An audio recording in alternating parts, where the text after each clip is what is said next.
dibuka ya buat pengecekan ya. Maju dikit, maju dikit. Tasnya dibuka buat pengecekan ya. Bukan mahrum ya, bukan mahrum ya. Sorry ya. Konsepnya syariah. Masalahnya dia mau bisa yang cewek pas cewek. Oh, dosennya ikut juga, Pak? Oke. Tadi.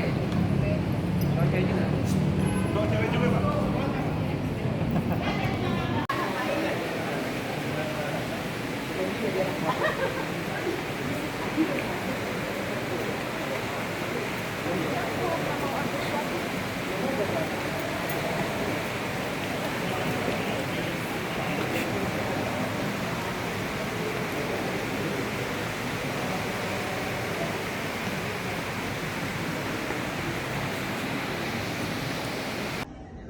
Gara investasi cuan. Dari investasi Barajaya. Cuan. Investasi berjaya cuan. Ulang.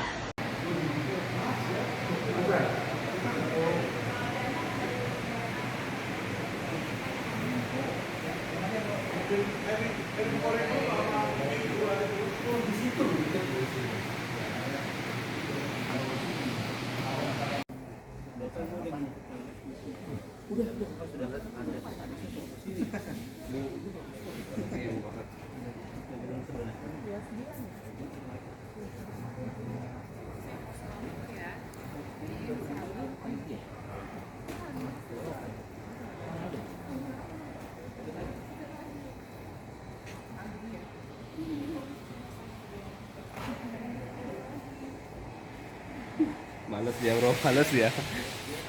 Siapa balas? Juni. Mau bicara PKN apa?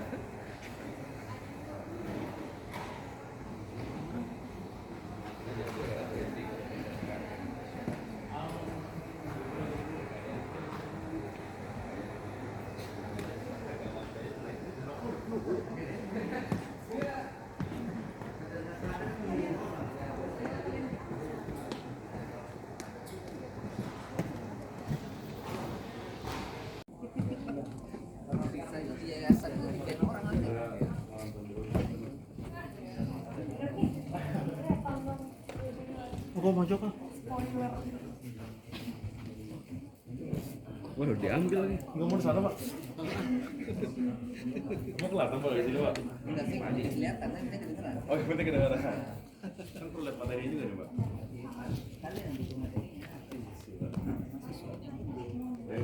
Nanti mainin aja ya, Pak. Mancing.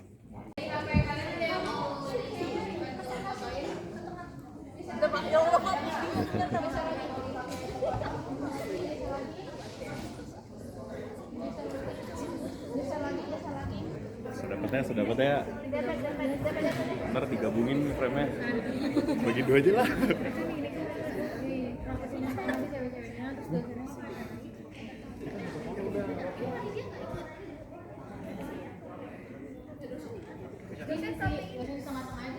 Yang cewek-cewek yang baru kerja.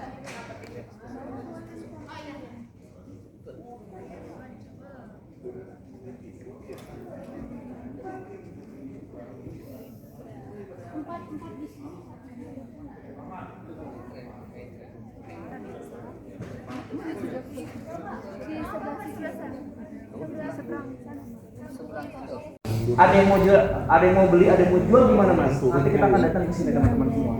Jadi di sini tuh disediain troli. Tahu troli teman-teman? Buat apa troli? Buat bawa barang, bener nggak?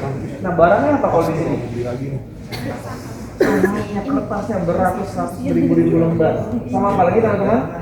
Uang. Jadi teman-teman sebagai informasi ya, di sini dulu tuh dijagain ketat banget. Kenapa? Karena salah satu perputaran ekonomi itu ada di sini.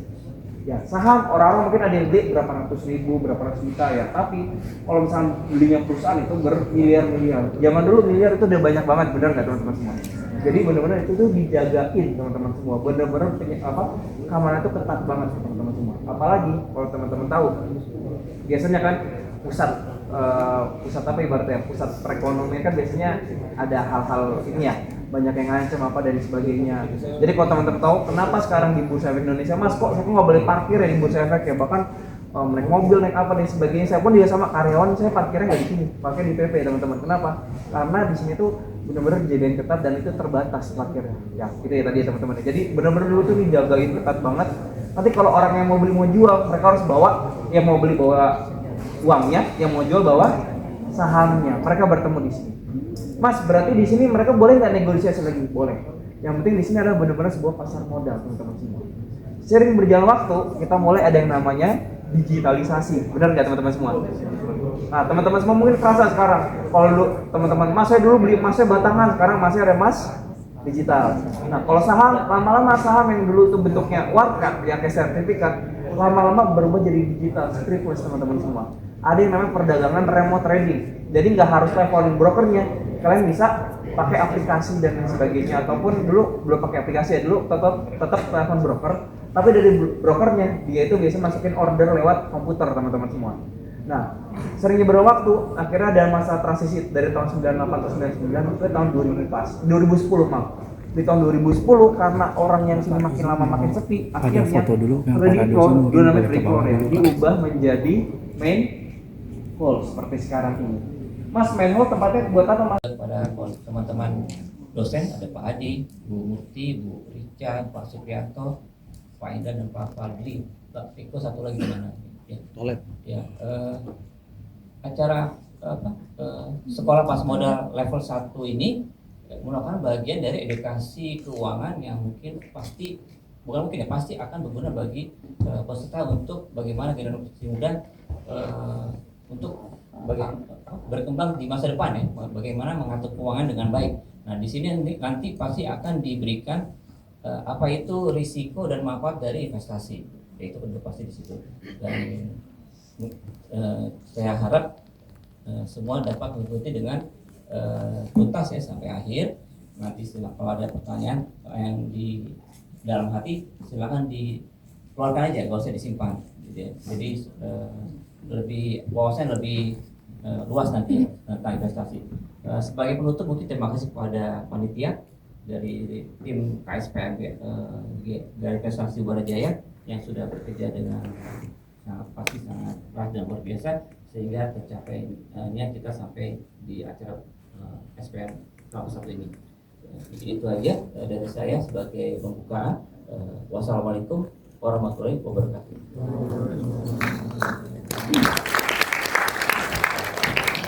Assalamualaikum warahmatullahi wabarakatuh. Waalaikumsalam. Salam Om Swastiastu, Namo Buddhaya, salam kebajikan. Selamat siang semuanya. Baik, yang terhormat Bapak Dr. Eri Bukhari, SEMT, selaku Ketua Badan Investasi Universitas Bayangkara Jakarta Raya. Untuk Mas Hendra Pamungkas dari Bursa Efek Indonesia selaku narasumber, kemudian Kariska Novi Cahyani selaku narasumber dari Mitra Sekuritas, serta Bapak Ibu dosen tamu undangan yang saya hormati. Susah saya kalau nyebutin satu-satu, kepanjangan juga. Terus kemudian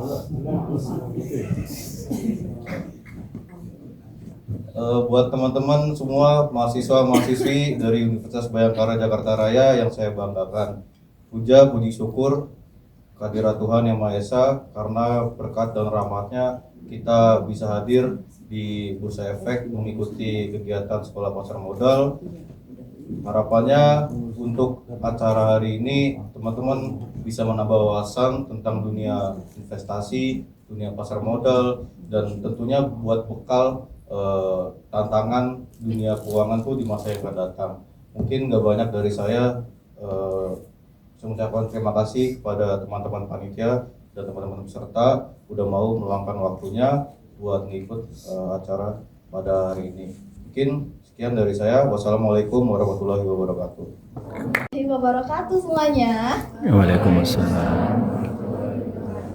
Baik, saya ucapkan dulu sebelumnya terima kasih kepada para tamu undangan, Ibu Bapak dosen, lalu pemateri kita pada hari ini, dan serta teman-teman semua yang bersedia untuk ikut acara SPM level 1 2026 ini. Saya mengucapkan terima kasih banyak. Semoga acara ini kita berjalan dengan lancar dan mendapatkan manfaat yang sangat luar biasa. Jika kalian ada yang ingin didiskusikan langsung oleh pemateri kita, boleh dipersilakan untuk langsung ditanya-tanya teman-teman. Setelah itu nanti kita ada namanya sesi interaktif. Di sini kalian langsung simulasi, yang dimana di sini kalian belajar secara tidak langsung bagaimana sih investasi itu bekerja. Mungkin segitu aja sambutan aku sebagai ketua pelaksana.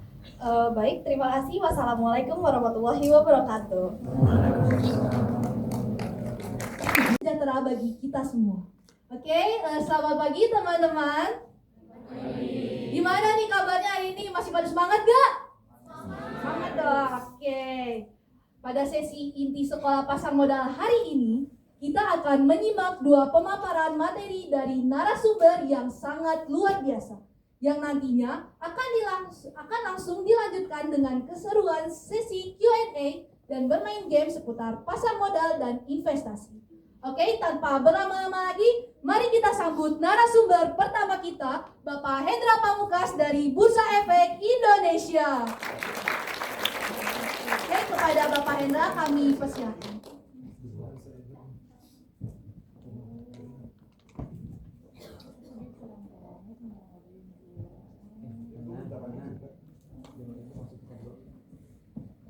Nanti Pak yang udah jadi investor. Selain Pak Eri, selain Bu Murni, ada lagi apa Pak Adi juga udah, Bu Rica. Ada lagi teman-teman yang mahasiswa, ada yang jadi investor. Oke, satu, ada lagi teman-teman semua, nggak harus di pasar modal ya. Mas saya investasi ke emas, atau saya ke properti, atau ke misalkan deposito dan sebagainya, boleh teman-teman semua. Ada yang udah investasi? Oh Pak.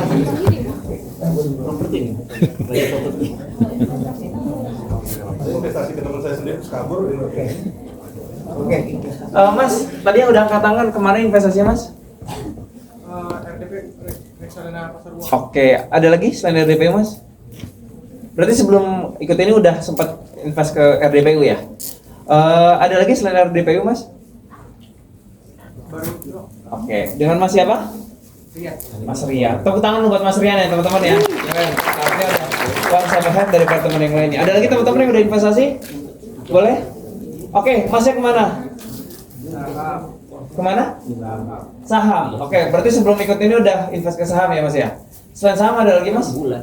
Gak ada, saham aja. Oke, kalau mbaknya tadi kemana? Aku di emas. Oke, emas batangan atau digital? Digital. Oke, wah nggak yang batangan ya mbak ya? Digital. Udah punya berapa kilo mbak? Yes. Amin. Belum ya? Oh, 10 kilo? Enggak. Oh, nggak jadi. Oh, tapi udah lumayan lah ya mbak ya. Oke. Dengan mbak siapa? 70 kilo ya? Ya mbak siapa mbak namanya? Mbak Tati. Tadi masnya namanya mas siapa mas? Yang tadi dari mas saham? Masnya mas siapa namanya? Siapa? Mas Barul. Oke, Mas tepuk tangan buat Mas Barul dan Mbak Tati ya. Ada lagi teman-teman yang udah invest? Belum ya? Jadi ini pertama kali ya. Jadi nggak apa-apa teman-teman ya. Ini materinya aku sampaikan dari basic karena mungkin mayoritas di sini pada belum jadi investor ya. Jadi teman-teman semua, kita akan belajar nggak langsung dari pasar modalnya, tapi kita akan bahas dari sebelum pasar modal, yaitu adalah investasi. Tapi nggak afdol kalau kita ngomong investasi, sebelum kita harus ngomongin yang namanya adalah perencanaan keuangan dulu. Gitu ya teman-teman ya. Jadi materi ini kita akan tarik garis sampai pertamanya adalah perencanaan keuangan. Oke, sebelumnya yang terhormat ini sudah hadir Ibu Muti, Pak Eri, Bu Rica, Pak Adi, Suprianto. Pak Suprianto, Pak Niko dari mana? Oh, Pak Indra. Pak Indra, oke, mirip nih Pak nama kita ya Pak Indra, dan tadi juga ada Pak Niko ya? Riko. Oh, Pak Riko, oke. Selamat datang Bapak Ibu dan rekan semua, dan juga teman-teman KSPM. Jadi kita langsung masuk ya ke materi kita yang pertama, yaitu adalah mengenai perencanaan keuangan. Nah, sebelum kita ngomongin perencanaan keuangan, ya teman-teman semua, kalau kita ngomongin perencanaan keuangan, kita harus punya apa dulu? Uang. Bisa nggak kalau kita nggak punya uang, tapi kita melakukan perencanaan keuangan itu bisa nggak? Enggak. Jadi dari awal, kalau kita mau melakukan perencanaan keuangan, kita harus punya yang namanya uang. Sekarang teman-teman semua punya uang nggak yang di sini? Alhamdulillah. Alhamdulillah punya ya. Uangnya dapat dari mana teman-teman semua? Orang tua. Bentuknya apa? Uang jajan ya. Ada yang bulanan, harian atau mingguan ya. Ya, uang dari orang tua atau kita sebut sebagai pendanaan tak terbatas dan melampauinya. Benar nggak teman-teman semua? Kalau habis biasanya gimana? Minta, ya kan? Pah, minta 100 gitu ya teman-teman ya. Biar masa depan anakmu tak terputus ya, dikasih sama papanya ya. Mungkin nggak papanya bilang, nak pinjol aja sana, mungkin nggak papanya setega itu. Pasti dikasih nggak? Ya, karena kalian yang ada yang namanya adalah dalam tahap toleransi teman-teman semua. Tapi kalau teman-teman misalkan udah kerja seperti saya, seperti Bapak Ibu dosen, Mbak Rizka ya, yang udah kerja teman-teman semua, mungkin nggak kalau uangnya habis kita minta lagi? Mungkin, tapi kemungkinannya kecil, gengsi teman-teman, malah harusnya kita yang ngasih ya teman-teman ya. Artinya adalah teman-teman semua yang sampaikan, teman-teman semua sekarang masih dapat batas toleransi, uang masih bisa dihabisin, bener nggak? Tapi kalau nanti teman-teman udah kerja, boleh nggak uangnya dihabisin? Boleh nggak pengeluaran kalian lebih besar daripada pemasukan? Boleh nggak? Enggak ya. Jadi dari awal di sini kita belajar perencanaan keuangan itu nggak harus saat teman-teman nanti udah kerja, enggak. Bahkan kita bisa belajar dari sekarang. Kita atur keuangan kita, jangan sampai di mana cash flow kita negatif atau pengeluaran lebih besar daripada pemasukan, jangan sampai ya. Jadi kita atur keuangan dari sekarang, itu teman-teman. Normalnya kalau kita sekarang uang jajan kalian biasanya kemana teman-teman semua? Ya, konsumtif ya kan. Kalau Mas buat kebutuhan ya tadi makan, terus apa lagi yang kebutuhan, apa lagi coba yang kebutuhan? Baju, oke, boleh. Terus apa lagi? Apa? Skincare. Kayaknya wudhu cukup deh Mbak ya. Tapi tergantung ya setiap orang ya teman-teman ya. Ya, jadi apalagi coba selain makan, transportasi, bener nggak? Kalau kalian nggak ke kantor, nggak kampus, ya gimana bisa belajar ya teman-teman ya. Terus apa lagi? Rumah, ya itu mungkin beban orang tua kalian ya, bukan sampai kalian kan. Apa kalian bayar kontrakan atau bayar rumah? Enggak kan? Enggak, kan masih aman ya. Ada lagi teman-teman semua? Biasanya apa lagi? Ngopi, kebutuhan nggak teman-teman semua? Wah, jadi kebutuhan ya, padahal enggak ya teman-teman ya. Yang sampaikan adalah teman-teman semua, kebutuhan pasti ya, udah di luar inilah. Nah, kalau kita udah ngomongin kebutuhan kita, biasanya kita kemana? Keinginan, benar nggak? Ke yang aset konsumtif kita. Ya, dimana di sini ada dua nih teman-teman, ada aset konsumtif, ada aset produktif. Kalau konsumtif ini lebih kepada keinginan kita, wajar, kita manusia punya hasrat ya teman-teman ya, pasti ingin tampil yang lebih baik lagi. Tapi jangan lupakan teman-teman semua ke aset produktif. Karena apa? Aset konsumtif kita langsung gunain manfaat ataupun daya guna dari barang tersebut itu sekarang. Normalnya aset konsumtif harganya akan turun, bener nggak? Ya, pakaian kalian, motor, mobil, kendaraan itu aset konsumtif. Karena ada yang namanya depresiasi atau penyusutan ya. Yang kedua, kalau lawannya apa Mas? Aset produktif adalah kalian nggak gunain manfaat ataupun daya guna dari barang tersebut sekarang, tapi kapan? Nanti kalau harga aset tersebut sudah naik atau meningkat. Atau yang kedua, ternyata konsep aset produktifnya adalah fixed income. Jadi teman-teman invest ke sana, nanti teman-teman akan dapat pendapatan bulanan teman-teman semua. Ya, jadi teman-teman semua ini dua hal yang beda ya. Aset konsumtif kita langsung gunain manfaatnya sekarang, tapi aset produktif gimana? Nggak kita gunain sekarang, tapi nanti kalau udah meningkat, itu teman-teman ya. Karena kalau kita kerja untuk uang, sama aja kita konsumtif, bener nggak? Kita bekerja buat uang, biar kita buat beli barang sesuatu. Tapi ada kalanya kita harus gunain uang tersebut biar bisa bekerja buat kita teman-teman semua. Yaitu kemana? Ke aset produktif. Karena kalau kalian hanya menggandalkan, kalau kalian nggak punya aset produktif, sama aja kalian akan kerja seumur hidup. Mau nggak kalian kerja seumur hidup? Enggak. Mungkin nggak akan kerja seumur hidup? Enggak, karena ada yang namanya penurunan produktivitas saat teman-teman mungkin mau masa pensiun ya teman-teman ya. Jadi intinya adalah teman-teman semua, konsumtif boleh ya, tapi jangan lupakan yang namanya produktif. Itu teman-teman semua. Nah, teman-teman semua, kita mulai dari atas ya. Ternyata perencanaan keuangan itu ibarat sebuah apa? Ini saya bawa di sini. Seni. Ternyata perencanaan keuangan itu ibarat sebuah seni. Kalau kita ngomongin seni, ini berkaitan dengan seleranya berbeda-beda. Setuju nggak? Siapa di sini yang kemarin habis nggak kemarin sih, sebelum-sebelumnya war tiket BTS di bulan Desember? Siapa di sini angkat tangan coba? Ada yang udah dapat di sini? Ada yang dapat nggak ada? Oke, siapa yang di sini war tiket AC Milan Chelsea? Kan Indonesia ya, ada nggak di sini yang beli? Nggak ada. AC Milan Chelsea, siapa yang Milanisti di sini atau Chelsea Indo? Nggak ada. Yang disampaikan adalah teman-teman semua itu dua hal yang berbeda, benar nggak? Satu suka musik K-pop, satu suka bola. Salah nggak mereka yang suka musik K-pop dan bola? Enggak. Karena apa? Itu selera teman-teman semua. Ibarat sebuah seni punya taste yang berbeda-beda. Yang ingin sampaikan adalah teman-teman semua. bahwa dalam hal perencanaan keuangan itu seperti itu juga. Gak ada yang namanya benar, gak ada yang namanya salah absolut gitu ya teman-teman ya. Dalam perencanaan keuangan itu disesuaikan dengan bagaimana kondisi kita masing-masing. Contohnya, Mas, teman saya dia itu saat misalkan sekarang udah kerja terus kan punya rekan kerja dan sebagainya, Mas. Teman saya itu dia setiap hari, setiap bulan dia selalu menyisihkan buat yang namanya adalah kebutuhan orang tuanya, Mas, ataupun kebutuhan adiknya yang buat kuliah. Tapi karena saya nggak punya adik, berarti saya nggak perlu dong, Mas, ngalokasiin uang saya untuk kebutuhan kuliah adik saya. Ya nggak perlu, bener nggak teman-teman? Karena teman-teman misalkan orang tersebut nggak punya adiknya. Artinya apa? Beda nggak sih mereka? Beda. Jadi teman-teman semua itu ibarat perencanaan keuangan. Jadi nggak ada yang kalian itu nggak harus sama. Setiap orang tuh bisa beda-beda, disesuaikan aja. Karena kondisi keuangan kalian satu sekalian itu pasti berbeda, beda gitu ya teman-teman ya. Dan tapi kita punya satu tujuan yang sama. Tujuan samanya adalah tujuan keuangan kita atau kita sebut sebagai financial freedom. Financial freedom itu the next level of kaya raya ya. Karena kalau kita mau kaya raya, banyak orang yang kaya raya dengan cara berhutang. Itu teman-teman semua. Asetnya meningkat, tapi liabilities atau berhutangnya meningkat juga. Ya, tapi ada juga orang yang financial freedom di mana dia asetnya banyak, kekayaannya tinggi, tapi malah utang itu termanage dengan baik karena sisanya adalah ekuitasnya dia, aset dia tinggi juga gitu ya teman-teman ya. Yang sampaikan adalah teman-teman semua, tujuan kita sebetulnya tidak hanya jadi kaya raya, tapi apa? Financial freedom tadi. Itu ya teman-teman ya. Nah, sekarang baru kita bahas di piramida perencanaan keuangan yang bawah ini. Teman-teman semua, kalau kita mulai dari bawah. Kita mulai dari bawah sini ya teman-teman ya. Investasi ada di tahap nomor keberapa? 3. Artinya investasi prioritas bukan? Orang ketiga prioritas bukan teman-teman semua? Yang prioritas orang keberapa? Pertama, satu ya teman-teman. Artinya investasi itu nggak prioritas. Investasi itu nggak urgent teman-teman semua, nggak memaksa. Ya, jadi kalau dibilang, Mas boleh nggak saya bulan ini nggak investasi dulu? Boleh aja.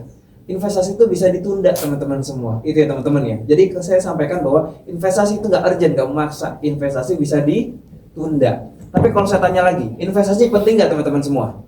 Penting. Karena investasi adalah bagaimana kita mempersiapkan masa depan kita. Sekarang masa depan kalian perlu dipersiapkan nggak? Oleh siapa? Atau oleh orang tua? Itu privilege ya. Kalau ada, alhamdulillah banget ya teman-teman ya. Kalau nggak ada gimana? Kerja keras, itu ya teman-teman ya. Jadi intinya adalah teman-teman semua, investasi itu nggak prioritas, nggak urgent. Ternyata banyak yang lebih penting daripada invest. Terus kita harus kemana dulu, Mas? Kalau dalam hal perencanaan keuangan, kita ke bawah dulu teman-teman. Ke keamanan keuangan kita, secure your financial. Yang pertama apa teman-teman? Cash flow. Cash flow yang baik, cash flow yang positif atau yang negatif?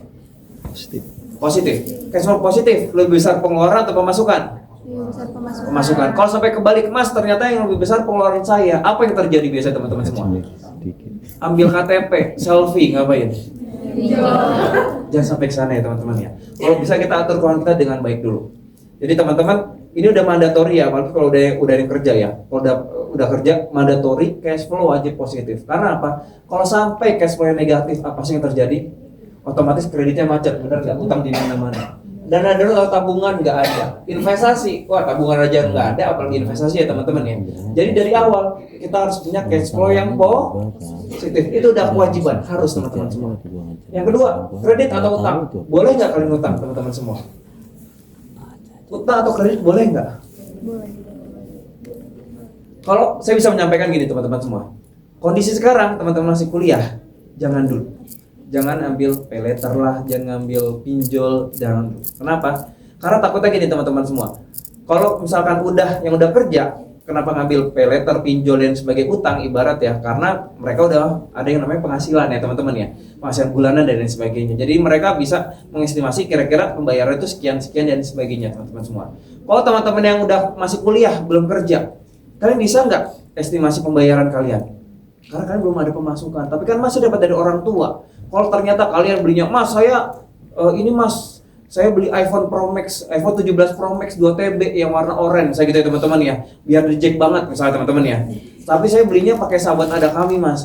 Saya beli awalnya bisa, tapi lama-kelamaan cicilannya nggak bisa. Otomatis apa yang terjadi teman-teman semua? Kreditnya macet. Kredit macet ada resikonya nggak? Pertama resikonya bisa dikejar mata elang ya teman-teman ya, dia kolektor ya. Yang kedua apa? Nama kalian akan jelek. Slick OJK kalian, mungkin kita dulu kenalnya BI checking ya teman-teman ya. Sekarang namanya Slick OJK kalian akan jelek. Apa mas ngaruhnya buat saya? Kalau nanti teman-teman mau cari kerja, otomatis teman-teman nggak cuma ngelampirin CV doang, benar nggak teman-teman semua? Pasti data diri dong. Dan perusahaan kalau mereka meng-hire suatu karyawan, mereka nggak ngecek CV kalian aja, tapi mereka ngeliat status keuangan kalian. Kalau ternyata status kalian itu misalkan apa ya sebutannya, Q5 lah, kolektibilitas 5 atau 5 itu sebutannya apa? Kredit macet ya. Otomatis mereka nggak mau ngambil resiko untuk meng-hire karyawan tersebut. Itu ya teman-teman ya. Jadi intinya teman-teman semua takutnya malah pinjol pay letter itu menjadi sebuah kebiasaan. Alangkah baiknya dari sekarang kita benamkan diri kita bahwa kita beli sesuatu, kita nabung dulu. Itu ya teman-teman ya. Jangan langsung kita pakai shortcut ke pinjol ataupun pay letter tadi. Itu ya. Karena kalian masih kondisinya mahasiswa. Kalau udah kerja gimana? Silakan. Karena kalian udah dewasa, kalian sendiri yang bisa mengatur keuangan kalian. Tapi kalau sekarang, alangkah baiknya ntar dulu aja. Kalau ingat sesuatu, nabung dulu, ya gitu ya teman-teman. Earn it. Nah, yang ketiga, dana darurat atau tabungan. Tabungan ada di sini teman-teman semua. Investasi ada di sini. Lebih penting mana? Tabungan atau investasi? Tabungan ada di bawah nih. Ternyata investasi ada nomor ketiga. Lebih penting mana? Tabungan atau investasi? Ya, tabungan itu lebih penting daripada investasi. Karena tabungan itu adalah sebagai uang darurat kita, uang jaga-jaga kita. Kita bisa keluarkan kapanpun, gitu ya teman-teman ya. Tapi zaman now, teman-teman semua, kalau kalian ada dana berlebih, kalian nggak cuma harus atur uangnya ke tabungan doang. Tapi bisa kita bagi porsinya. Mana untuk di tabungan, mana untuk investasi. Karena tabungan itu nggak baik juga kalau terlalu banyak. Kenapa mas? Karena tabungan itu bukan sebanyak-banyaknya, tapi secukupnya. Kalau tabungan kalian terlalu banyak, ya, kalau tabungan kalian terlalu banyak dan sebagainya, pasti ujung-ujung akan diarahkan untuk investasi. Sebagai contoh, mas, saya di tabungan saya ada di rekening saya ada 1M atau 500 juta per bulan. Biasanya dari pihak perbankan akan menawarkan, Bapak Ibu daripada uangnya idling gitu aja, nggak kepake dan sebagainya, saya taruh ya Pak ya Bu ya ke deposito A, nanti akan dapat bunga sekian persen setiap bulan dan sebagainya. Ujung-ujungnya akan diarahkan untuk investasi. Karena kalau kita hanya mengandalkan menabung, uang kalian akan bisa bertambah nggak? Malah tergerus oleh apa namanya teman-teman? Inflasi. Selain inflasi, biaya adminnya, biaya kartu kalau pakai platinum dan sebagainya. Sementara suku bunga di tabungan yang bisa ngalahin nggak? Enggak. Suku bunga tabungan sekarang tau nggak kalian berapa? Mungkin bilang, mas biaya kan udah naik mas, otomatis suku bunga tabungan naik dong. Iya naik tapi kecil banget tetap masih 0,4 something persen per tahun. 0,4% per tahun saya gitu teman-teman semua. Berarti satu bulannya berapa? Bagi 12 saja 0,0 sekian rupiah. Kecil nggak teman-teman semua? Banget ya.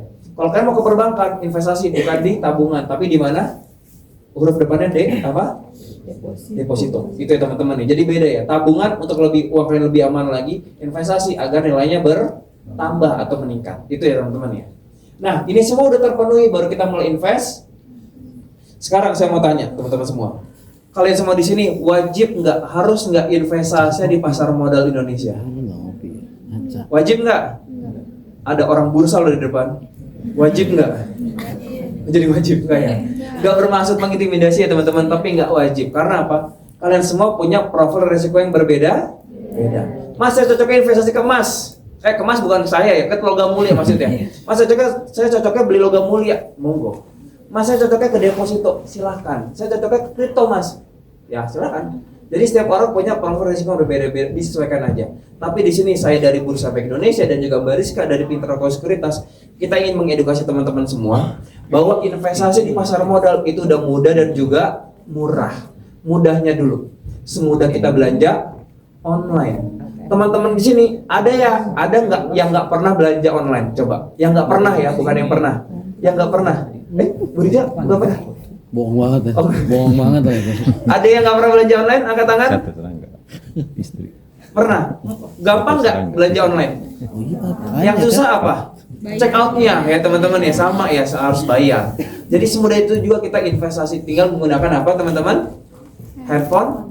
Kalian lihat aja. Sama kuota ya, jangan lupa ya teman-teman ya. Kalau nggak ada kuota nggak bisa klik sell, klik buy. Yang kedua, murahnya. Semurah kita investasi itu sekarang tergantung dari kita mau beli saham apa. Kalau dulu kita investasi itu ada saldo awal minimal, bener nggak? Ada 25 juta, 10, 1 juta, 100 ribu. Sekarang ada nggak saldo awal minimal? Nggak ada. Tergantung kalian mau beli saham apa. Kalau kalian beli, mas saya beli sahamnya apa contohnya ya? Oh iya, kalian udah pada download ADX Mobile kan? Atau aplikasi pintar aku namanya apa teman-teman semua? Mitra Sekuritas. Iya, nama aplikasinya apa? Profits. Oke, coba kita boleh dibuka Profits-nya ataupun ADX Mobile-nya teman-teman ya. Kita coba, kan tadi kan harga saham murah ya, tergantung kita mau beli saham apa dulu. Coba kira-kira teman-teman mau beli saham apa? Oke, Goto ya. Selain Goto deh, Nggak udah dibuka. coba kita lihat Trans ya Pak ya. Yang link. Oke, karena Goto masih berapa? Masih 50 ya? Iya. Oke, ya udah 50 tuh enggak? 50 tuh harga per lembar. Berarti satu lotnya itu satu lot berapa lembar? 100 lembar ya. Ya, 50 dikali 100 berapa? 5.000 ya. Murah nggak teman-teman semua? Ya kan? Seharga ST Solo, benar nggak teman-teman semua? Ya kan? Nah, tapi kalau kita misalkan mau beli saham, kita jangan lihat dari harganya aja, tapi kualitasnya juga ya teman-teman ya. Nah, tadi lihat Pak Adi bilang sampaikan Rans. Coba kalau gampangnya ya, Rans. 200 something ya. 200 sekarang jadi 210 Iya, Pak. betul. 210 rupiah. Berarti satu lotnya butuh berapa? Butuh berapa? 210 rupiah satu lotnya berapa? Satu lot berapa lembar? 100. 210 kali 100 berapa teman-teman? 21.000. Mbak, yang kedong hijau punya uang 21.000 nggak Mbak? Ada. Ya, nggak usah takut Mbak, saya nggak malak ya. Nggak minjem juga kok. Tapi itu bisa buat beli saham Rans tadi. Contohnya apa lagi? Coffee shop yang udah tercatat di pasar modal apa teman-teman semua? Kore. Harga saham Kore berapa? 615 teman-teman semua. 615 dikali 100 rupiah, dikali 100 lembar berapa teman-teman semua? 61.500. Harga saham forex seharga butterscotch yang ada di forex yang large ya teman-teman ya. Ya, jadi intinya adalah teman-teman semua, harga saham itu mahal atau murah? Hafal bapaknya. Ya, hafal. Kebetulan istri saya sering minum itu Pak, jadi mau nggak mau saya harus hafal ya Pak ya. Saya nggak bolehin. Oh, saya nggak dibolehin ya Pak ya. Catat. Catat istri ya. Monetis itu Pak. Nah, kalau berarti kan 61, berarti 61.000 teman-teman semua. Mas ada nggak Mas harga saham yang paling mahal di Bursa Efek? Ada. Tahu nggak kode sahamnya apa? DCI, betul. Tahu nggak harga saham DCI sekarang berapa? Izin Pak, berapa harga sahamnya Pak di sini? Boleh lihat.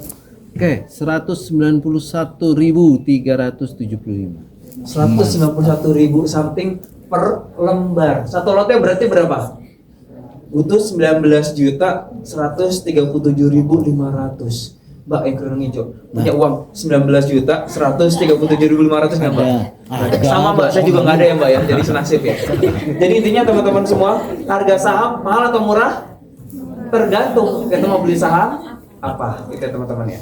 Oke. Nah, dan terakhir saham itu juga bisa diapain teman-teman di atas? Wah. Nah, saya sekedar sharing. Teman-teman di sini saat buka rekening efek di Pintrako, kalian tulis data ahli waris kalian nggak? Tulisan orang tua atau siapa? Orang tua ya.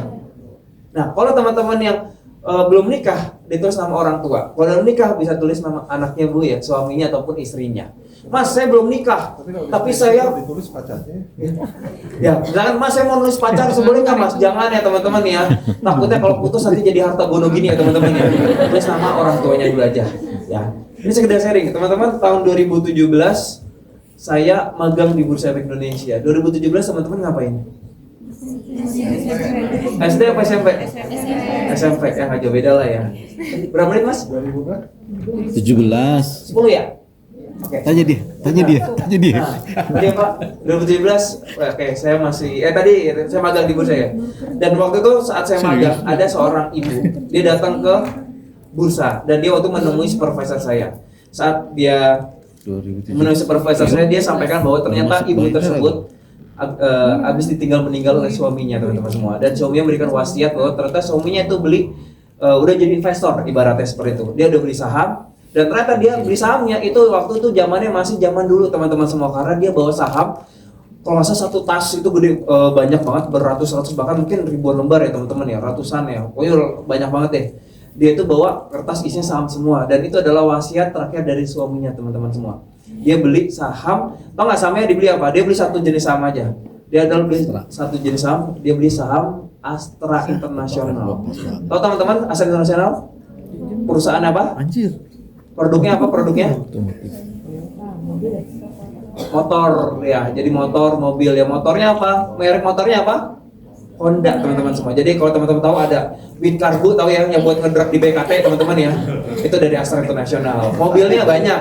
BMW apalagi? Pengetahuannya dari Forex ke BKT ya. Dari BKT Pak ya. Suka makan tutut soalnya Pak saya Pak.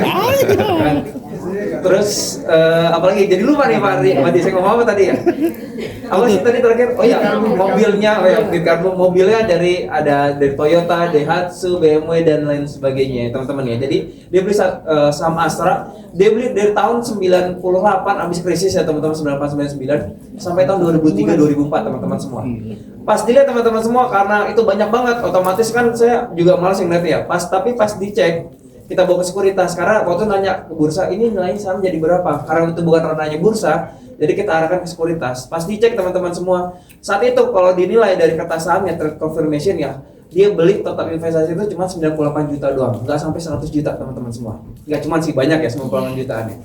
Diceklah dari tahun 98 atau 2003 2004, kan dia beli secara berkala ya. Di tahun 2017 dicek sama Astranya. Saham Astranya itu pernah naik, pernah turun, pernah aksi korporasi, pernah bagi dividen, stock split dan sebagainya. Nilainya awalnya 90 jutaan, 98 jutaan berubah menjadi 1,7 miliar rupiah teman-teman semua. Jadi bapak tersebut meninggal tidak meninggalkan kerugian, malah meninggalkan rezeki yang amat banyak buat keluarganya ya teman-teman ya. Terus ditanya sama sekuritasnya, Pak, Bu, ini mau dilanjutin lagi atau dicairin? Kata ibunya, dilanjutin lagi. Ya, pas lihat wah ternyata ibunya nggak butuh uang nih. Pas saya cek ternyata pantesan rumahnya di Kemang teman-teman semua ya. Kemangnya bukan Kemang Pratama, Kemangnya Jakarta Selatan ya teman-teman, pantesan kan. Ya, jadi artinya apa teman-teman semua? Kita investasi, kita tidak hanya mempersiapkan masa depan buat diri kita aja, tapi buat siapa? Anak ataupun cucu kita kelak. Karena investasi bisa diwariskan. Itu ya teman-teman ya. Tadi sudah saya sampaikan ya, investasi dan menabung dua hal yang berbeda. Dan investasi itu nggak cuma soal uang aja. Ada yang namanya investasi pendidikan atau kita sebut sebagai investasi leher ke atas. Ya kalian ngambil sertifikasi, training, S1, S2, S3 itu merupakan investasi buat diri kalian, enhancement diri, potensi diri kalian. Ya, apa mas pentingnya kalau saya investasi ke pendidikan? Ya teman-teman kalau ngambil sertifikasi, teman-teman bisa jadi teman-teman bisa dapat gaji yang lebih tinggi ataupun dapatkan pekerjaan di bidang tersebut. Atau misalkan kalau S1, S2, S3 ini tergantung ya teman-teman ya, karena kadang-kadang ada yang indirect, ada yang direct juga. Tapi contoh gampangnya adalah gini, di bursa, ya karena itu saya karyawan bursa ya, di bursa kalau kalian mau naik jabatan jadi manajer minimal tuh S2. Artinya penting nggak pendidikan lebih tinggi? Penting, gitu ya teman-teman ya. Yang kedua adalah kesehatan. Ya dengan teman-teman orang nggak teratur, makan yang sehat, istirahat yang cukup, itu merupakan investasi buat diri kalian. Mas, investasinya apa mas buat diri saya? Apakah saya dengan badan saya jadi sispek jadi gede gitu ya teman-teman ya? Saya apakah karena di endorse oleh obat kuat? Nggak gitu juga ya teman-teman ya. Lebih kepada gini, kalau teman-teman sehat, ingat investasi itu gak cuma soal pendapatan yang meningkat aja, tapi beban yang berkurang. Kalau teman-teman sehat, beban apa yang berkurang? Beban biaya rumah sakit. Karena saya sampaikan, ya sakit itu mahal, bener nggak teman-teman semua? Kalau dibilang mas, bukannya makanan sehat, nge-gym, olahraga yang teratur dan sebagainya itu juga mahal, iya. Tapi kalau kalian udah sakit itu jauh lebih mahal lagi teman-teman semua. Jadi kesehatan merupakan investasi buat diri kalian juga. Jadi semoga kita semua selalu diberikan kesehatan ya teman-teman ya. Amin. Nah yang ketiga tadi ada yang investasi ke emas tadi dengan Mbak siapa tadi saya lupa yang mana? Oke, namanya Mbak siapa? Tati. Mbak Tati. Udah pernah beli emas pasti udah pernah ya Mbak ya? Udah pernah jual belum? Belum, karena aku rencana kayak yang tadi apa yang 1,7 M tadi mas cerita itu. Jadi jangka panjang aja yang baik. Dan sebetulnya benar teman-teman semua. Emas itu adalah untuk investasi jangka. Boleh nggak emas untuk investasi jangka pendek? Kalau dibilang boleh, boleh aja, tapi nggak cocok teman-teman semua. Karena apa? Emas itu harganya fluktuatif, kayak saham, kayak kripto. Tapi memang tidak seagresif itu ya teman-teman ya. Harganya itu naik turun tergantung permintaan dan penawaran. Tapi memang kalau kita tarik garis dari tahun ke tahun, emas itu pasti harganya selalu meningkat. Yang kedua, emas itu punya yang namanya apa? Spread harga teman-teman semua. Kalian beli emas itu pakai namanya harga jual. Sekarang harga jual berapa kisarannya Mbak? 2,7an atau naik lagi? Masih 2,7. Harga jual emas itu 2,7. Jadi kalau kalian mau beli emas, kalian pakai harga jual, namanya adalah harga 2,7 tadi. Mas, kalau saya mau jual, saya udah punya emasnya nih, saya mau jual. Kalian pakai yang namanya harga buyback. harga buyback emas itu di sekitar 2,5 juta something. Jadi ada spread harga sekitar 200.000 teman-teman semua. Itu ya teman-teman ya. Jadi yang sampaikan adalah kalau kamu investasi ke emas, emas itu untuk jangka panjang. Jangka pendek bisa nggak? Bisa, tapi nggak cocok. Ibarat itu ya. Takutnya malah karena harga emas yang cenderung landai teman-teman semua, malah kalian belum tentu mendapatkan keuntungan tadi. Karena harus perhatikan harga jual dan juga harga buybacknya tadi. Itu ya teman-teman ya. Dan yang terakhir adalah reksadana. Ini investasi yang mungkin cocok untuk teman-teman yang masih awam, karena kita beli reksadana itu sudah di-manage oleh manajer investasi. Itu ya teman-teman ya. Oke. Nah, salah satu alasan kenapa kita perlu yang namanya melakukan investasi adalah untuk bisa mengalahkan apa? Inflasi. Ada yang tahu nggak inflasi itu apa? Please, raise your hand yang tahu. Nanti dapat souvenir dari Bursa Efek Indonesia ya. Inflasi itu apa? Oke, boleh. Mbak, boleh berdiri Mbak, namanya siapa? Oke, namanya siapa Mbak? Nama saya Kayla Oke, panggilannya? Kala. Kala, oke Mbak Kala. Silakan Mbak Kala. Inflasi itu apa Mbak Kala? Yang aku ketahui, inflasi sendiri itu seperti penurunan nilai mata uang sehingga membuat harga-harga barang menjadi naik. Oke. Sebetulnya Mbak, belakang udah benar banget. Tapi nggak perlu yang depan. Berarti ayo, boleh dikoreksi Mbak? Jadi kenaikan harga barang, bahan dan pangan pokok gitu. Oke. Ya, itu benar. Benar nggak teman-teman semua? Benar ya. Tepuk tangan buat Mbak Kala ya teman-teman ya. Jadi inflasi gampangnya adalah nanti nitip ya Mbak Raras ya buat Mbak Kala. Jadi inflasi sesuai namanya, artinya increase. Increase apa? Meningkat. Apa yang meningkat teman-teman semua? Tuh, harga barang secara umum dan terus menerus. That's it, itu inflasi. Tapi kalau gambaran, Mas, kalau penurunan nilai mata uang atau pelemahan nilai mata uang, apakah itu inflasi? Apakah itu inflasi? Bukan. Kalau penurunan nilai mata uang, misalkan rupiah melemah, artinya adalah rupiah terdepresiasi. Kalau rupiah menguat, artinya rupiah terapresiasi. Ya, kalau inflasi adalah kenaikan harga barang secara umum dan terus menerus. Ya, efek dari inflasi adalah kemampuan uang semakin lama semakin berkurang. Kemampuannya, daya belinya teman-teman semua. Uang 100.000 dulu sama sekarang, ya sama atau beda? Sama. Beda. Oke. Sama itu. Waktu habis ya? 100.000. Ya, paling sebentar ya. Ya. Jadi kemampuan uang semakin lama semakin berkurang. Contohnya adalah ini teman-teman semua. Ya. Ada yang lapar? Coba di sini angkat tangan yang nggak pernah makan Indomie. Bukannya yang nggak pernah makan Indomie hari ini ya teman-teman ya. Yang nggak pernah sama sekali makan Indomie angkat tangan. Pasti pernah kan? Indomie enak nggak teman-teman semua? Harga Indomie berapa teman-teman semua? Masih relate nggak? Oh iya. Masih ya, ini dari Gromot masih lihat ya, 3.500 ya teman-teman ya. Mas, kalau saya biasanya beli yang jumbo 5.000 Mas, boleh. Mas, kalau depan rumah saya Indominya jadi 12.000 Mas, udah pakai sawi sama telur, itu beda lagi ya teman-teman ya, udah dimasakin. Tahun 97 harga Indomie berapa teman-teman semua? Udah pada lahir belum teman-teman 97? Kalian lahir tahun berapa? Saya 2007. Beneran lu masih TK? Baru? 97 kok? Oh, masih 1 tahun ya teman-teman ya. Nah, teman-teman semua berarti belum pada lahir, masih jadi bahan baku ya teman-teman ya. Tahun 97, 400 rupiah udah bisa buat beli Indomie teman-teman semua. Tahun 2026, 400 rupiah udah bisa buat beli apa? Permen bisa? Udah mulai sekarang kayaknya udah enggak ya, malah kembalian doang. Buat bayar parkir bisa nggak? Oh, dilempar lagi sama banknya ya, malah kita cek 2.000 ya. Artinya apa teman-teman semua? Inilah inflasi. Terus cara ngelain inflasi dengan cara apa Mas? Dengan cara investasi. Mas, mungkin berarti bisa jadi gini Mas, 3.500 tahun 2026 kayak 400 rupiah tahun 97. That's it, itu kita bahas. Itu adalah inflasi tadi.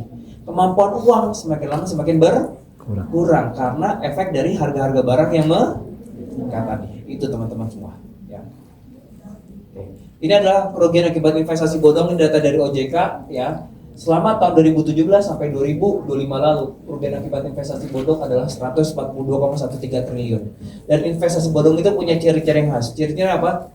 Mereka biasanya menawarkan, bahkan menjanjikan keuntungan yang sebesar-besarnya, tapi resiko yang sekecil-kecilan. Menurut teman-teman itu masuk akal nggak?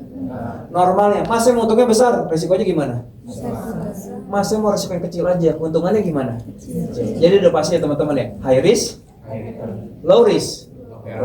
Ya, jadi intinya adalah teman-teman semua, di dunia ini tidak ada yang kaya secara instan. Kita mau kaya, semua butuh proses, semua butuh usaha. Mas ada Mas, dia baru 1 tahun ya di pasar modal, tapi kekayaannya udah meningkat drastis. Oh ternyata modalnya dari orang tuanya teman-teman semua. Dimodalin 10M, ya beda lagi ya teman-teman ya.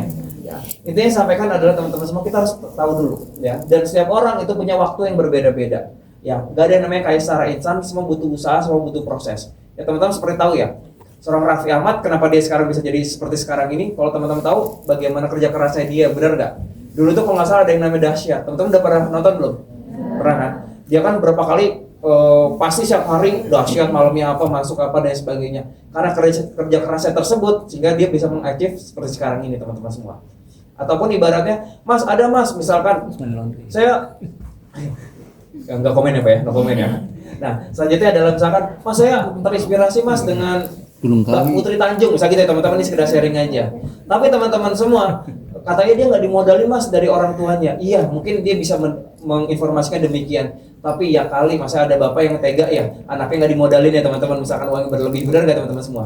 Apalagi dengan link ataupun relasi bapaknya, pasti kan juga mudah buat dia dapetin kesempatan buat kerja dan sebagainya. Jadi intinya adalah teman-teman semua, kalau benar-benar kalian harus pure dari from zero, itu nggak akan semudah itu. Semua butuh usaha, semua butuh proses. Itu ya teman-teman ya.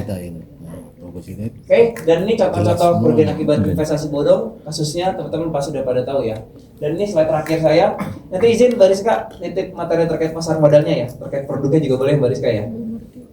Nah, intinya adalah teman-teman semua, kita ingin investasi. Selalu ingat yang namanya dua apa teman-teman semua? Legal dan juga logis. Cek legalitasnya, ada izinnya nggak dari lembaga yang berwenang. Yang kedua, logisnya masuk akal nggak? Teman-teman harus tahu sesuatu hal yang too good to be true, it's not true, bener nggak? Satu hal yang terlalu indah diangan-angan kan kita kalau cuma bualan belaka. Jadi kita ingat investasi, selalu ingat yang namanya 2L, legal juga logis. Mungkin ini saya terakhir di sini ya teman-teman ya. Pasar modal itu kayak tadi saya sampaikan, kayak pasar di sekitar kita. Tempat bertemunya siapa? Penjual dan pembeli. Nah di pasar modal, tempat bertemunya pihak yang butuh modal. Siapa teman-teman yang butuh modal? Perusahaan. Perusahaan kalau mereka butuh modal, mereka datangnya kemana? Normalnya mereka ke bank dulu. Ya, pendanaan ke bank dulu. Ngapain ke bank? Minjam? Kalau minjam duit, mereka harus bayar yang namanya apa? Bunga. Alternatifnya, mereka bisa ke pasar modal untuk menerbitkan surat berharga. Bisa dalam bentuk saham ataupun obligasi. Nah, mereka bertemu dengan pihak yang kelebihan modal. Siapa teman-teman yang kanan? Teman-teman semua yang ada di sini ya, amin ya. Produknya kita sebut sebagai surat berharga. Ada saham, obligasi, reksadana, dan lain sebagainya. Sekarang, kalau kalian mau beli saham, datangnya ke Bursa Efek Indonesia nggak? Kemana? Ke Security ya teman-teman ya, sekuritas ya teman-teman ya, bukan security ya. Namanya mirip, tugasnya beda. Ke sekuritas ya. Jadi kita Bursa Efek sebagai pengelolanya, regulatornya. Tapi kalau teman-teman mau beli saham, datangnya ke sekuritas. Itu ya teman-teman ya. Oke teman-teman semua, karena waktu sudah habis, saya izin tutup teman-teman semua. Terima kasih semuanya, mohon maaf bila ada kesalahan. Semoga ilmu yang bermanfaat buat kita semua, dan kita semua menjadi investor yang sukses di pasar modal Indonesia. Oke, terima kasih semuanya. Wassalamualaikum warahmatullahi wabarakatuh. Silakan Mbak Moderator. Teman-teman, kita akan ngebuka satu sesi pertanyaan saja karena untuk efisiensi waktu. Dan siapa yang teman-teman yang ingin bertanya? Ada yang ingin bertanya terkait pemaparan materi Mas Hendra tadi? Dengan produk teman-teman semua. Mungkin nanti izin Mbak Rizka jelasin beberapa ya Mbak ya, kalau ada di slide-nya. Gambarannya aja Mbak, paling kulitnya. Nah yang sampaikan adalah teman-teman semua, kalau tadi Mas, siapa Mas? Tadi namanya maaf? Alif. Mas Alif.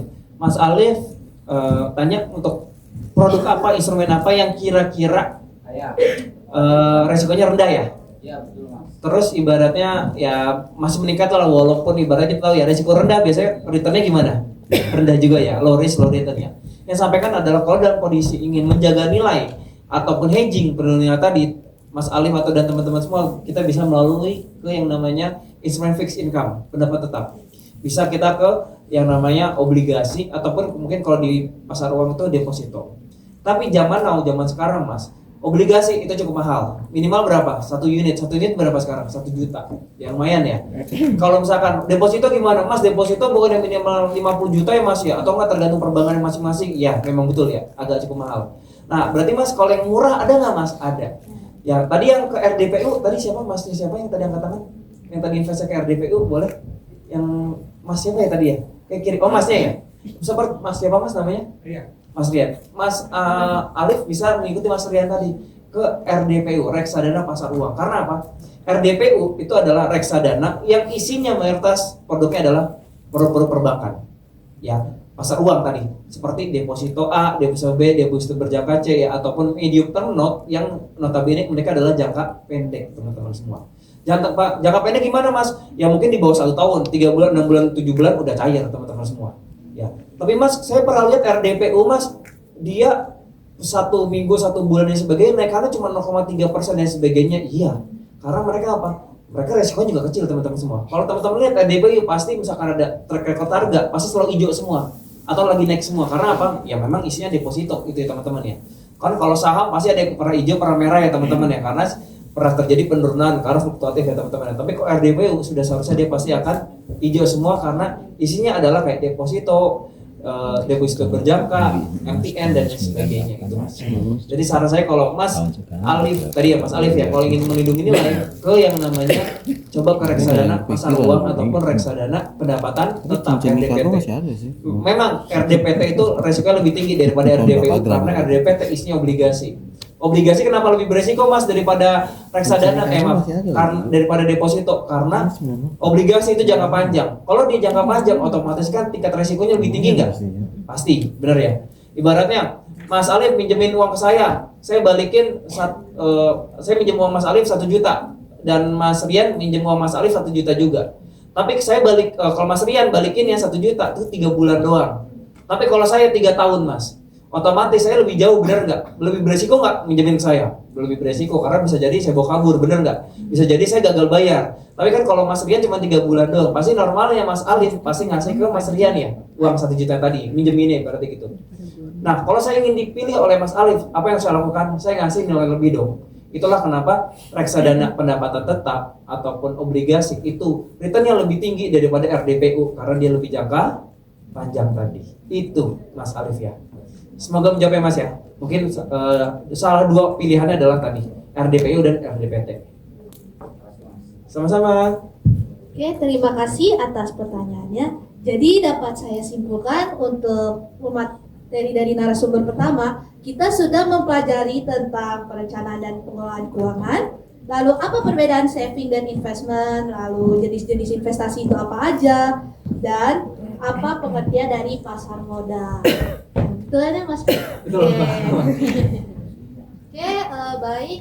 Terima kasih banyak Pak Mas Hendra atas pemaparan materinya. Kalau begitu, mari kita lanjut ke sesi berikutnya. Kita akan mendengarkan pemaparan dari narasumber kedua kita yang tidak kalah luar biasa, yaitu Mariska Novi Cahyani dari Pintraco Sekuritas. Kepada Mbak Rizka, kami persilakan. Waalaikumsalam. Selamat siang teman-teman semuanya. Gimana kabarnya pada siang hari ini? Alhamdulillah. Masih semangat? Semangat. Masih. Kalau boleh tahu di sini semester berapa, teman-teman? Semester 4. Oke. Di sini udah ada yang investasi? Udah ada yang melakukan pembukaan rekening atau udah investasi? Boleh angkat tangannya. Di sebelah sini ada? Yang sebelah sini?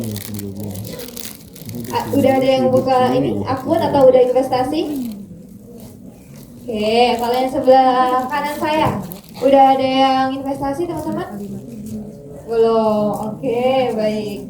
Nah, di sini saya akan menjelaskan terkait investasi dan pilihan instrumen investasi gitu ya buat teman-teman gitu. Nah, kenapa sih kita tuh harus investasi dari sekarang? Ada yang tahu nggak teman-teman? Ada yang tahu kenapa sih kita harus investasi dari sekarang? Supaya nantinya di masa depan kehidupan kita itu jauh lebih enak ya teman-teman ya, lebih makmur, lebih terjamin gitu. Kenapa? Karena memang di kehidupan kita itu kita selalu dikelilingi yang namanya ada inflasi gitu ya. Mungkin nilai mata uang kita itu saat ini mungkin di angka 100.000. Tapi kalau teman-teman beli barang-barang sekarang 100.000 itu bisa dapat apa sih? Dapat ngaca ya Bu ya. Kembali 20.000 atau 10.000 atau kurang ya Bu ya. Gitu. Mungkin 100.000 dulu kita kalau ke mall tuh bisa beli ini ya, satu keranjang besar gitu ya. Kalau sekarang ya teman-teman bisa ini ya praktekkan sendiri gitu ya realitanya seperti itu. Nah, kenapa harus berinvestasi tadi itu? Karena di kehidupan kita itu ada yang namanya inflasi gitu. Teman-teman harus tahu inflasi itu apa. Tadi kan sudah dijelaskan ya sama Mbak Jilbab Hijau ya. Oh iya tadi ya. Itu. Nah, kenapa dengan adanya investasi ya, teman-teman semuanya, kita itu kan semuanya di sini ada yang punya tujuan keuangan nggak? Tujuan keuangan di sini, teman-teman bisa lihat ya tujuan keuangannya.